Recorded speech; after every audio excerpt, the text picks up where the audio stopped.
Hello everyone, this is Soumya from AXN Infotech. Hope all are doing great. இந்த வீடியோல Tally Prime Data Split பத்தி தான் பார்க்க போறோம். ரெண்டு டைப்ல Tallyல டேட்டாவை நெக்ஸ்ட் ஃபினான்ஷியல் இயருக்கு மூவ் பண்ணலாம். First extending period, second data split. Extending period யாரெல்லாம் யூஸ் பண்ணலாம்னா கரண்ட் ஃபினான்ஷியல் இயர் என்ட்ரிஸை போஸ்ட் பண்ணாம பெண்டிங் வச்சிருக்க யூசர்ஸ் ஜஸ்ட் அவங்க டேட்டாவை பேக்கப் எடுத்துட்டு ஆல்ட் F2 கொடுத்து நெக்ஸ்ட் ஃபினான்ஷியல் இயருக்கு எக்ஸ்டெண்ட் பண்ணிக்கலாம் like this. So 1 April and current financial year என்னவோ அதுல இருந்து நெக்ஸ்ட் ஃபினான்ஷியல் இயரோட இயர் வந்து சேஞ்ச் பண்ணிக்கோங்க. And 31st March, so next financial இயரோட எண்டிங் டேட். ஸோ ஜஸ்ட் இதை கொடுத்துட்டு எந்தெந்த கஸ்டமர்ஸ் எல்லாம் அவங்களோட இன்வாய்ஸ் நம்பர்ஸை கஸ்டமைஸ் பண்ணி யூஸ் பண்ணிட்டு இருக்காங்களோ டிஃபால்ட் டேலியில், ஸோ அந்த வவுச்சர் நம்பரிங் ஆல்ட்ரேஷன்ஸ்க்காக கேட்வே ஆஃப் டேலியில இருந்து ஆல்டர், இதுல voucher type. So voucher type போயிட்டு எந்த வவுச்சரோட நம்பர் சேஞ்ச் பண்ணணுமோ அந்த வவுச்சர் ஓப்பன் பண்ணிக்கோங்க. இந்த ஸ்க்ரீன்ல இருந்து set or alter additional numbering details option yes பண்ணீங்க அப்படின்னா இயர் பை இயர் நீங்க ரீஸ்டார்ட் நம்பரிங் ஆப்ஷனை வந்து சேம் இந்த இயரும் நீங்க சேஞ்ச் பண்ற மாதிரி வரும். ஸோ நான் கரண்ட், அதாவது அப்கமிங் ஃபினான்ஷியல் இயரோட டேட் போட்டு எந்த இயர்ல எனக்கு ஸ்டார்ட் ஆகணும் அண்ட் கரண்டா எனக்கு என்ன நம்பர்ல அது ஸ்டார்ட் ஆகணும் அப்படிங்கிற நம்பர் வந்து நான் இதுல மென்ஷன் பண்ணிக்கிறேன்.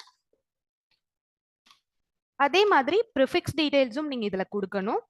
So first April and upcoming financial இயரோட இயர் போட்டுட்டு சேம் அதே மாதிரி என்ன ஸ்லாஷ், ஸோ அந்த டேட்ஸ் இது கொடுத்துட்டு சஃபிக்ஸ் டீடைல்ஸ் பின்னாடி என்ன நம்பர் வரணும் அப்படிங்கிற டீடைல் வந்து இதுல மென்ஷன் பண்ணிக்கோங்க.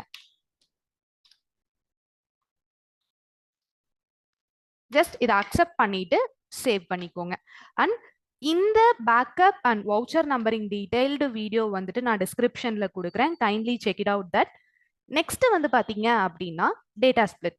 So current financial year entries எல்லாமே டேலியில போஸ்ட் பண்ணியாச்சு. இனிமே எந்த ஆல்ட்ரேஷன்ஸும் கரண்ட் ஃபினான்ஷியல் இயர்ல வராது அப்படின்னா டேட்டாவை ஸ்பிளிட் பண்ணிக்கலாம். ஸோ ஃபார் தட் ஃபர்ஸ்ட் அதுக்கும் டேட்டாவை பேக்கப் எடுத்துக்கோங்க. ஸோ இந்த ஸ்கிரீன்ல இருந்து ஆல் டு Y கொடுக்குறேன், இதுல ஸ்பிளிட் டேட்டா. ஸோ ஸ்பிளிட் கொடுக்கும்போது உங்களுக்கு ரெண்டு ஆப்ஷன் கேட்கும். One is verify data and second one split data. So first verify data click பண்ணி உங்களோட டேட்டாவை வெரிஃபை பண்ணிக்கோங்க. ஸோ இந்த வெரிஃபிகேஷன் ப்ராசஸ் டேலியே ஆட்டோமேட்டிக்காக வெரிஃபை பண்ணி நோ எரர்ஸ் ஃபவுண்ட் அப்படின்னு வந்தால் மட்டும் நீங்கள் டேட்டாவை ஸ்பிளிட் பண்ணுற மாதிரி இருக்கும். ஸோ அகெயின் நான் வந்து ஆல் டு Y கொடுத்து இதில் டேட்டாவை கிளிக் பண்ணிக்கிறேன். ஸோ ஸ்பிளிட் கிளிக் பண்ணிட்டு இதில் ஸ்பிளிட் டேட்டா.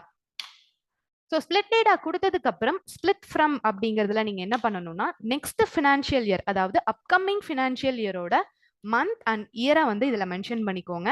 ஸோ இதுல மென்ஷன் பண்ணிட்டு ஜஸ்ட் இதை அக்செப்ட் கொடுத்துட்டீங்க அப்படின்னா உங்களுக்கு continue to split company data அப்படின்னு வரும். ஜஸ்ட் இதை என்டர் கொடுத்தீங்க அப்படின்னா ஆட்டோமேட்டிக்கா உங்களோட டேலி டேட்டா வந்து ஸ்பிளிட் அப் ஆக ஆரம்பிச்சிடும்.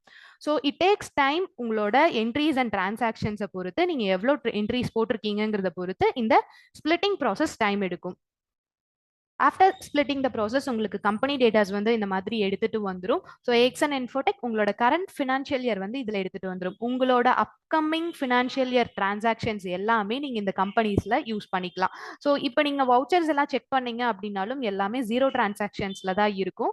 பட் நீங்க போடக்கூடிய entries and stock reports, ledger statements எல்லாமே லாஸ்ட் ஃபினான்ஷியல் இயரோட க்ளோஸ் ஆகி இந்த கம்பெனில உங்களுக்கு ஓப்பனிங் பேலன்ஸா எடுத்துட்டு வந்திருக்கும். இப்போ நீங்க ஒரு லெஜர் ஸ்டேட்மெண்ட் செக் பண்ணீங்க அப்படின்னாலும் அந்த கம்பெனில ஓப்பனிங் பேலன்ஸா உங்களுக்கு அந்த வேல்யூஸ் ஆட் ஆகியிருக்கும். சேம் அதே மாதிரி ஸ்டாக் ரிப்போர்ட் செக் பண்றீங்க அப்படின்னாலும் உங்களுக்கு அந்த ஸ்டாக் ஐட்டம்ல குவான்டிட்டி அண்ட் ரேட் வந்துட்டு ஓப்பனிங் பேலன்ஸா எடுத்துட்டு வந்திருக்கும்.